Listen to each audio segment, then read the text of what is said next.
यहाँ देखिए question number 9 पे फंक्शन आपको r प्लस से -5 और अनंत तक के लिए डिफाइंड है। ये आपका डोमेन, ये आपका कोडोमेन है। r प्लस के बारे में यहाँ लिखा गया है नॉन नेगेटिव रियल नंबर। ऐसे इस सवाल में लिखा नहीं है, यह पहले वाले सवाल में लिखा था, यह उसी को समझ करके काम चला रहा है, लेकिन ऐसा होना नहीं चाहिए। r प्लस के बारे में जरूर आपको लिखना चाहिए था इस सवाल में भी, जैसे आपको क्वेश्चन नंबर 8 में लिखा गया है। चलिए, तो नहीं लिखा है तो हम लोग लिख लेते हैं ताकि कोई भी काम अधूरा हम लोग नहीं करेंगे। और फंक्शन आपको दिया गया है, पुनः सेम वही सवाल आपको है, साबित करिए कि यह फंक्शन इनवर्सेबल है। तो फंक्शन इनवर्सेबल तभी होगा जब फंक्शन आपका 1 1 और 1 2 दोनों होगा। यानी जो हम लोग क्वेश्चन 8 में किए हैं वही आपको क्वेश्चन यहाँ भी करेंगे। यानी 7 8 9 सब आपको एक जैसा क्वेश्चन चल रहा है, बस केवल क्वेश्चन बदल रहा है, सब में सेम चीज पूछा गया है।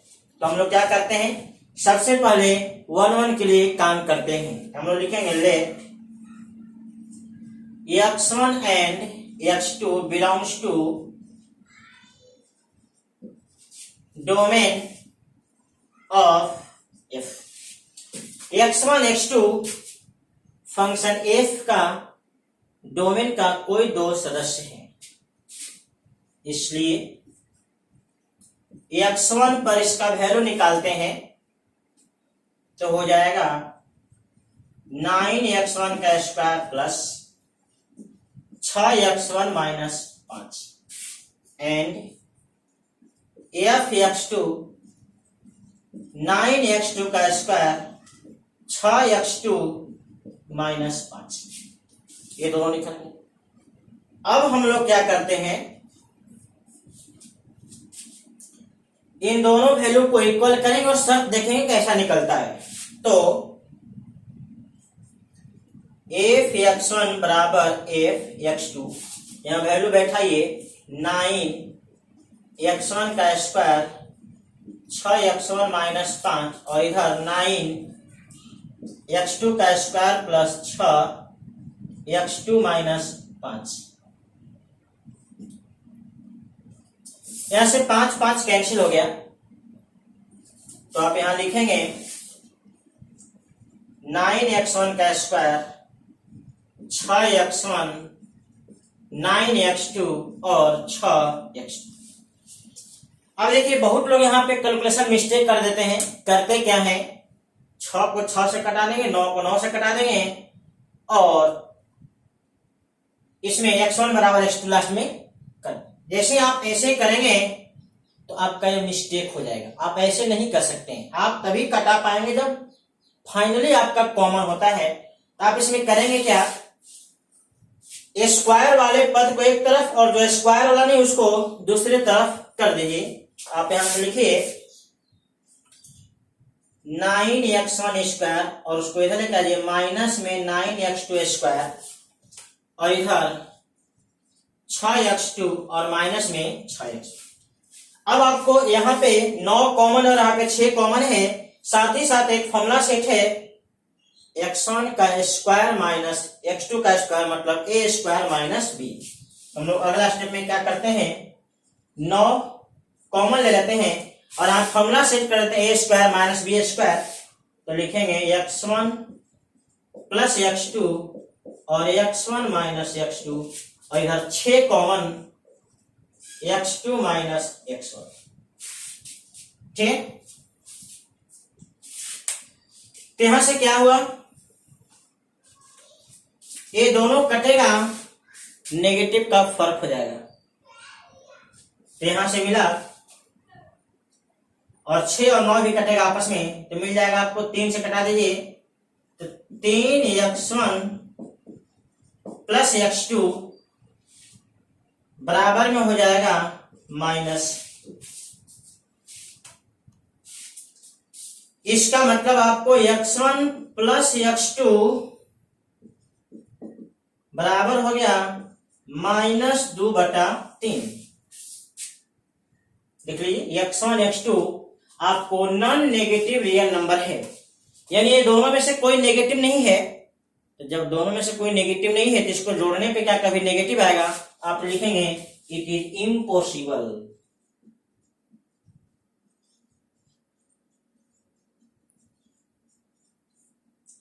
यह संभव नहीं है। इसका मतलब जब इन दोनों को हम बराबर किए तो यह संभव नहीं है, मतलब ये दोनों का बराबर होना कभी संभव नहीं है, मतलब ये दोनों कभी भी बराबर हो ही नहीं सकता। इसका मतलब दो सदस्य कभी एक सदस्य के साथ कनेक्ट नहीं हो सकता। यहां से स्पष्ट हो गया। सो एफ एक्स इज 1-1 फंक्शन। इसलिए आपको जो एफ एक्स है यह 1-1 फंक्शन है, क्योंकि दो डिफरेंट वैल्यू पे फंक्शन का वैल्यू सेम होना संभव नहीं है। हम सेम करके कैलकुलेशन किए तो पता चला कि जो रिजल्ट है वह पॉसिबल नहीं है, इसलिए यह फंक्शन 1-1 होगा, इसमें कोई डाउट नहीं। तो आप इस बात को नोट कर लीजिए।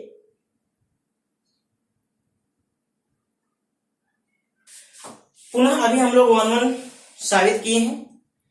इसी बात को हम दूसरी दो कैलकुलेशन के द्वारा भी आपको दिखला देते हैं। सबसे पहले जो फंक्शन दिया गया, इस फंक्शन को हम लोग स्क्वायर करके थोड़ा लिख लेंगे, क्योंकि यहाँ पे ए स्क्वायर और 2ab का टर्म दिख रहा है। तो आप इसको लिखेंगे 3x प्लस 1 का होल स्क्वायर माइनस 4। अब इसको थोड़ी सेम ही रिजल्ट आएगा। a प्लस बी का होल स्क्वायर करिए, a का स्क्वायर आपका हो गया a 2ab हो गया, प्लस b का स्क्वायर और माइनस 6 करेंगे तो आपका -5 हो जाएगा। इस बात को ऐसे लिखने में कोई दिक्कत नहीं है। अब कैलकुलेशन यहां से करिए, x1 x2 इसके डोमेन का दो सदस्य मान लिए। अब दोनों पे कैलकुलेशन करिए तो होगा 3x1 प्लस 1 का होल स्क्वायर माइनस 6, और यहां होगा 3x2 प्लस 1 का होल स्क्वायर माइनस 6। अब हम इन दोनों वैल्यू को इक्वल करेंगे, f(x1) और f(x2), तो 3x1 प्लस 1 का होल स्क्वायर माइनस 6 और 3x2 प्लस 1 का होल स्क्वायर माइनस 6। ये देखिए -6 कट गया, तो आपका आ गया 3x1 प्लस 1 का होल स्क्वायर और 3x2 प्लस 1 का होल स्क्वायर। स्क्वायर हटाइए तो x1 प्लस 1, यहाँ प्लस माइनस का टर्म आएगा x2 प्लस 1। यहां से देखिए x1 x2 चूंकि नेगेटिव नहीं है इसलिए माइनस वाला इम्पॉसिबल हो जाएगा, तो आप यहाँ पर यह निकलाएंगे चूंकि x1 and x2 both belongs to R plus, इसलिए 3x1 प्लस 1 बराबर 3x2 प्लस 1 होगा। ये माइनस वाला टर्म इग्नोर हो जाएगा, क्योंकि इधर भी पॉजिटिव इधर भी पॉजिटिव, तो प्लस के साथ बराबर होगा, माइनस के साथ बराबर नहीं हो सकता है। ठीक है, तो माइनस वाला इग्नोर हो गया। अब यहां से देखिए 1 कट गया, तो आपको आ गया 3x1 बराबर 3x2, 3 भी कट गया, लास्ट में आ गया x1 बराबर x2। इसका मतलब यह दोनों रिजल्ट इक्वल तभी होगा जब यह इक्वल होगा। अगर यह इक्वल नहीं है, ये रिजल्ट भी इक्वल नहीं होगा, मतलब दो डिफरेंट वैल्यू के लिए इसका दो डिफरेंट वैल्यू आएगा। यही आपका 1-1 का कंडीशन है। तो इसलिए आप कहेंगे कि एफ एक्स जो है 1-1 फंक्शन है। तो आप इस प्रकार से भी 1-1 को दिखला दिए, यानी 1-1 को हम लोग दोनों कैलकुलेशन से देख लिए। आपको जैसे कैलकुलेशन करना है वैसे करिए, कोई परेशानी नहीं है, दोनों का दोनों परफेक्ट है। अब हम लोग चलते हैं अंतों के लिए। तो अंतों के लिए आपको ही बात है, लेट y बराबर एफ एक्स। एफ एक्स देखिए यहां से चलेंगे तो थोड़ा सा कैलकुलेशन में आपको क्वाड्रेटिक इक्वेशन आएगा और कैलकुलेशन आपका डिस्क्रिमिनेंट निकाल करके आगे बढ़ना होगा, और यहां से करेंगे तो बड़ा आसानी से कैलकुलेट हो जाएगा। तो हम लोग इसी को लेकर चलते हैं। तो यहां से y बराबर लिख लेंगे 3x प्लस 1 का होल स्क्वायर माइनस 6। अब कैलकुलेट करके x निकालिए, तो -6 को इधर भेजिए, तो y प्लस 6 3x+1 का होल स्क्वायर। स्क्वायर हटाइए, 3x+1 बराबर यहां प्लस माइनस दोनों आएगा, लेकिन ये माइनस इग्नोर हो जाएगा, कारण x पॉजिटिव है तो पॉजिटिव गुणे 3 पॉजिटिव +1 पॉजिटिव, नेगेटिव संभव नहीं है। यहां पे लिखेंगे since x belongs to R+, इसलिए 3x+1 बराबर सिर्फ प्लस वाला होगा, माइनस वाला नहीं होगा। अब यहां से थोड़ा आगे बढ़िए तो 1 को उधर भेज दीजिए, √y+6 में 1 घट जाएगा, ये हो गया 3x का वैल्यू, और यहां से x बराबर आ गया बटा में 3 हो जाएगा, y+6 -1 बटा में 3, इक्वेशन नंबर 1। अब इसी इक्वेशन से पता चलेगा कि यह फंक्शन ऑनटो है कि नहीं है। तो देखिए x जो होता है यह डोमेन होता है, और इसके डोमेन में है R+, और ये जो y होता है को डोमेन होता है, और को डोमेन में आपका सदस्य है -5 से अनंत।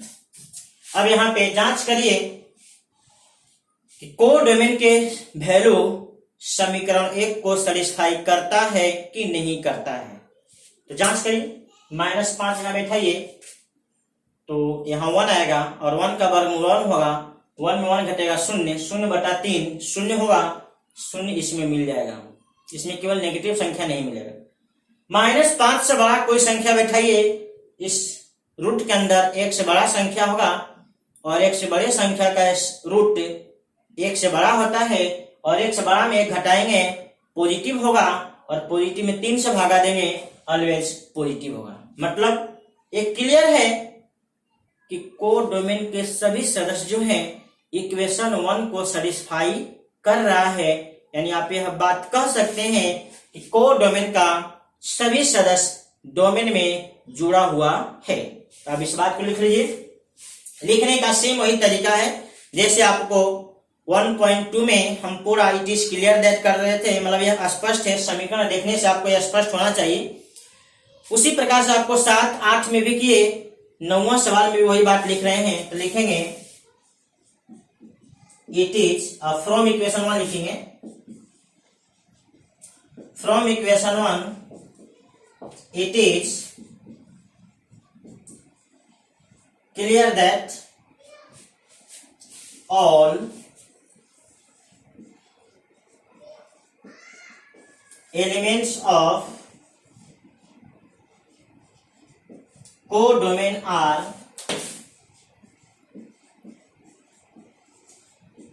connected in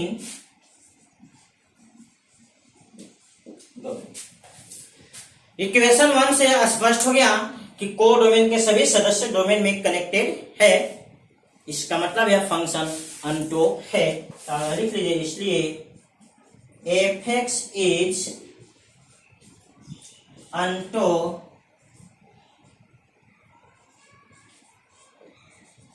फंक्शन, इसलिए f(x) जो है ऑनटो फंक्शन है। इस बात को नोट करिए। लास्ट में हम इसका रिजल्ट लिख देते हैं।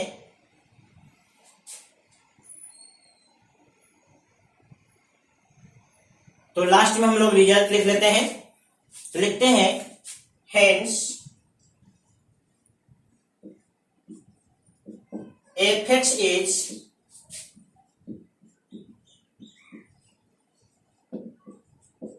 इनवर्सेबल एंड f इनवर्स y। देखिए ये जो ऑनटो का कैलकुलेशन है यहीं से हमारा इनवर्स में मिल जाता है। इनवर्स के लिए अलग से कैलकुलेशन करने की जरूरत नहीं है, इसलिए इनवर्स बराबर लिख दीजिए, बटा में 3 तो रहेगा ही, ऊपर में √y+6 माइनस में 1 रूट। इसलिए फंक्शन इनवर्सेबल है तथा इनवर्स फंक्शन ये होगा, ये आपको साबित हो गया। इस बात को आप लोग नोट कर लीजिए।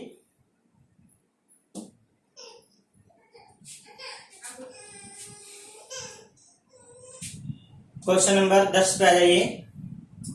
करा कि f जो है x से y के लिए डिफाइंड है और यह फंक्शन आपका इनवर्सेबल है।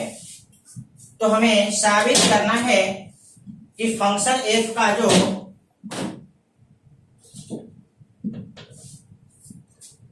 क्वेश्चन नंबर 10 पे आ जाइए। फंक्शन f का डोमेन x और कोडोमेन y है, यह आपको इनवर्सेबल फंक्शन है।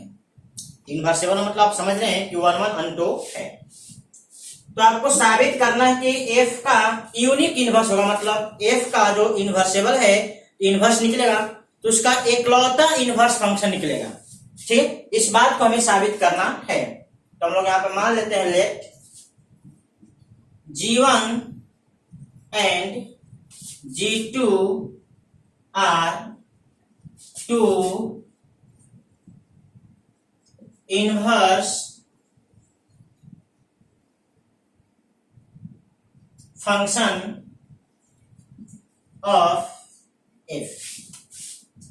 हम मान लेते हैं कि g1 और g2 इस f के दो इनवर्स फंक्शन है। ठीक, अब आपको नोट में लिखवाए हैं कि फंक्शन में फंक्शन का इनवर्स फंक्शन रखने पे आपको आइडेंटिटी हो जाता है। ठीक, तो यहां पे आप लिख सकते हैं एफ ओ g1 ये आपको x होगा, चाहे आप इसको ऐसे भी लिख सकते हैं एफ ओ g1, चाहे एफ g1 x आपको 1 होगा, एंड साथ ही साथ एफ ओ g2 या आप इसको ऐसे भी लिख सकते हैं एफ g2x आपको x होगा। इक्वेशन 1 2 को देखिए। फ्रॉम इक्वेशन 1 एंड 2 अगर इन दोनों वैल्यू का रिजल्ट सेम है, मतलब ये वैल्यू निश्चित रूप से दोनों सेम होगा, क्योंकि यह फंक्शन 1 1 है। 1 1 का मतलब फंक्शन में दो सेम वैल्यू डालेंगे तभी उसका सेम वैल्यू आएगा। अगर फंक्शन में आप दो डिफरेंट वैल्यू डालेंगे तो कभी सेम रिजल्ट नहीं होगा। तो लिखेंगे from equation 1 and 2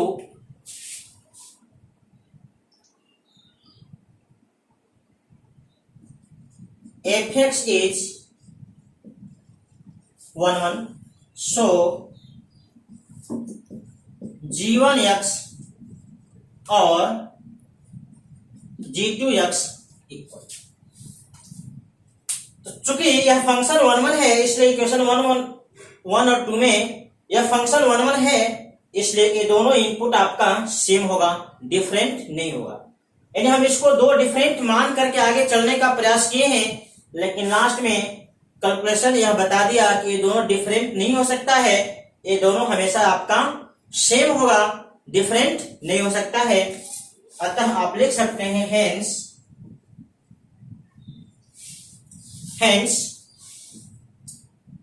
f has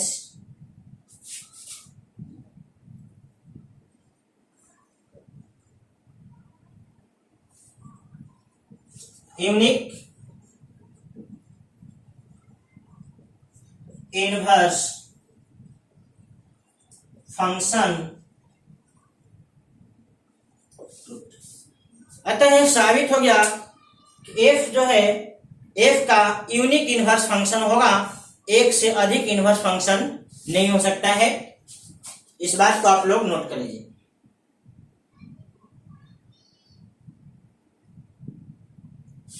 question number 11 देखिए।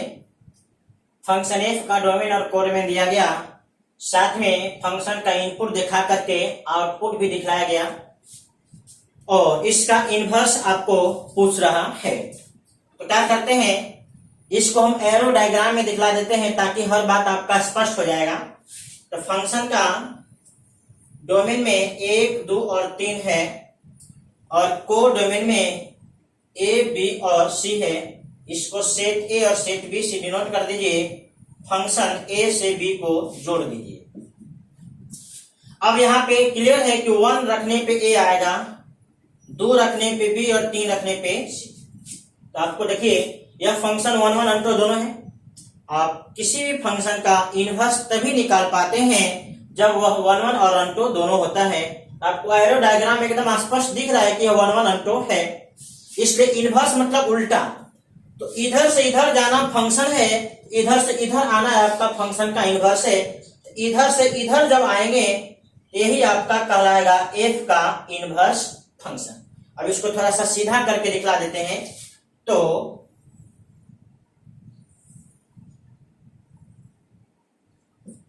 एफ का इनवर्स, अब देख लीजिए, अब एफ के इनवर्स के लिए आपका डोमेन हो जाएगा, यह आपका कोडोमेन। तो डोमेन में लिख लीजिए ए बी और सी, यह आपका सेट बी हो गया, और कोडोमेन में हो गया सेट ए 1 2 और 3।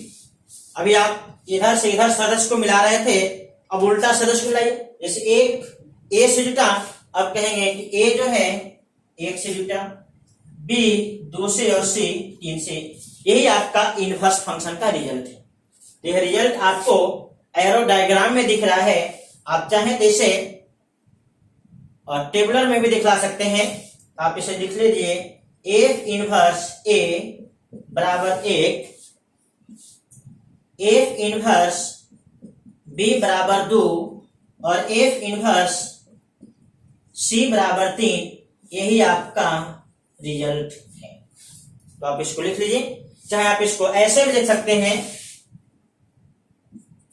एफ इनवर्स फंक्शन जो है a, 1 b, 2 और c, ये दोनों सेम बात है। आप जैसे लिखना चाहते हैं वैसे लिख लीजिए। ये दोनों आपका सेम रिजल्ट है, चाहे ये भी आपका सेम है। ये तीनों सेम बात है, बस लिखने के तरीका में फर्क है। यही सब आपका आंसर है, आप इसको लिख लीजिए। और इसके बाद हम आते हैं सेकेंड पार्ट में।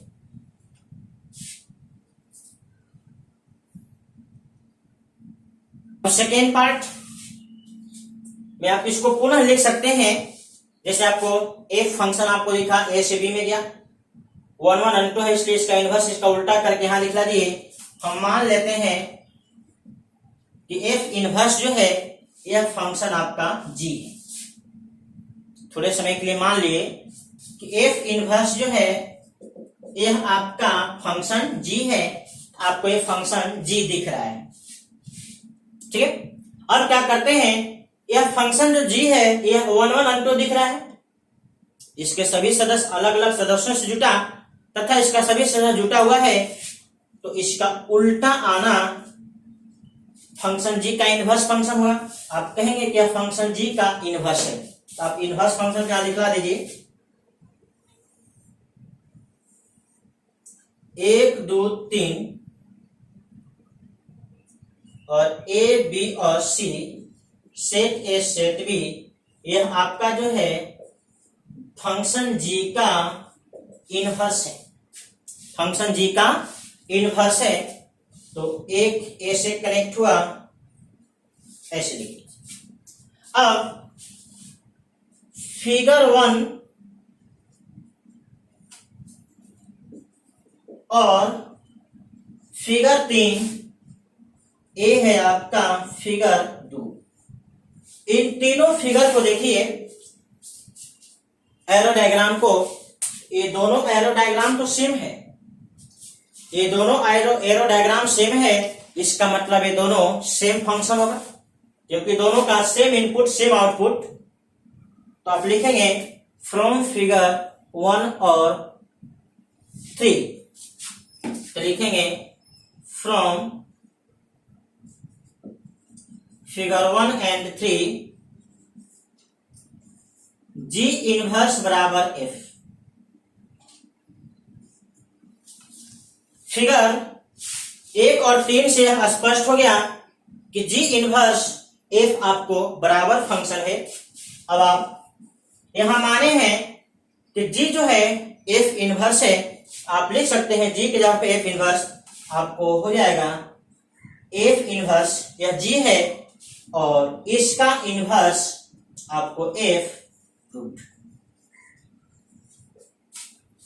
यहां से स्पष्ट हो गया कि जी इनवर्स एफ है और जी जो है एफ का इनवर्स है, तो जी की जगह पे एफ इनवर्स बैठा, जो ऊपर इनवर्स है इसका मतलब फंक्शन एफ के इनवर्स का इनवर्स फंक्शन एफ ही होगा, यह साबित हो गया। ऐसे फिगर से भी आपको स्पष्ट दिख रहा है, तो आप इसको नोट कर लीजिए।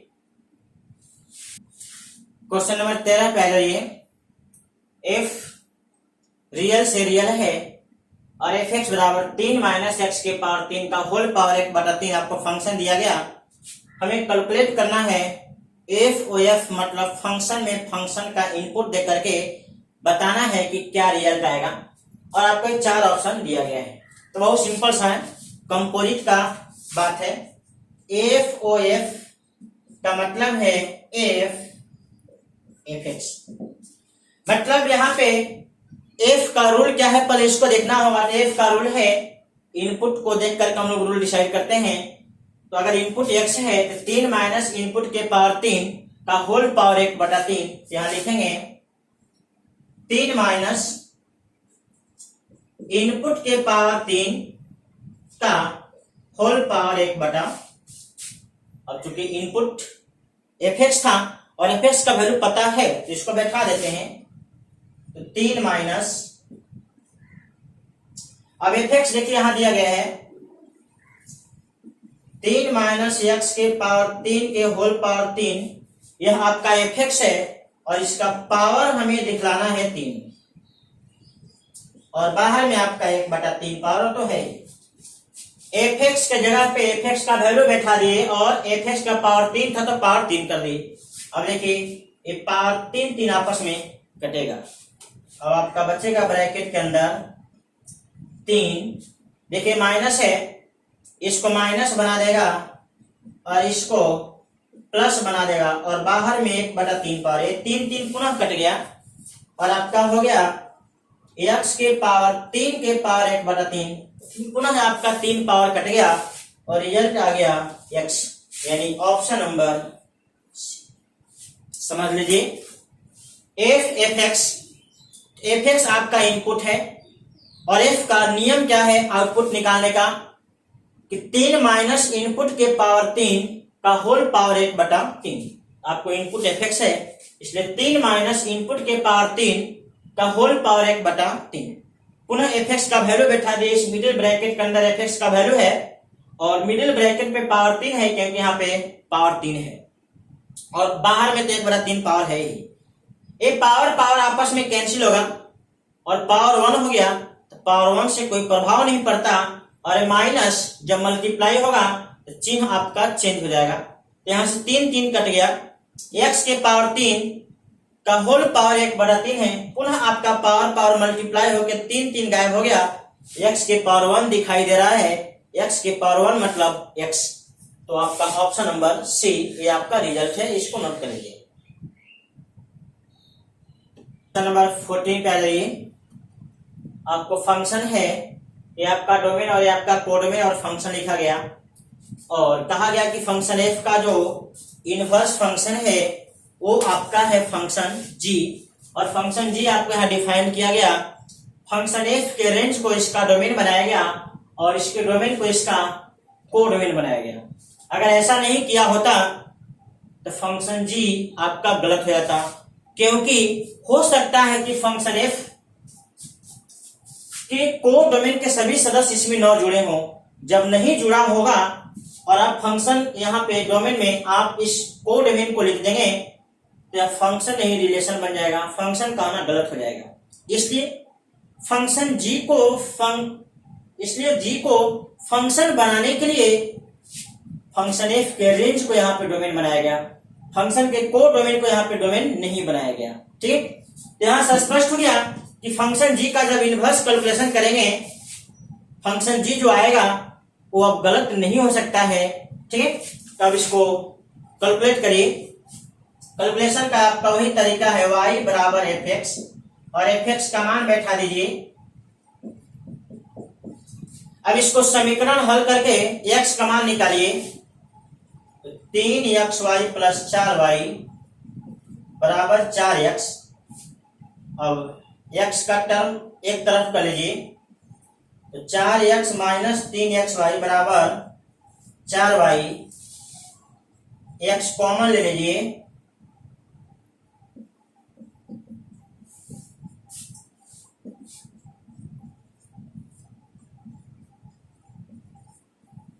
ठीक, यही आपका फंक्शन जी वाई है और यही जी वाई फंक्शन आपका आंसर होगा। तो आप इसको नोट कर लीजिए।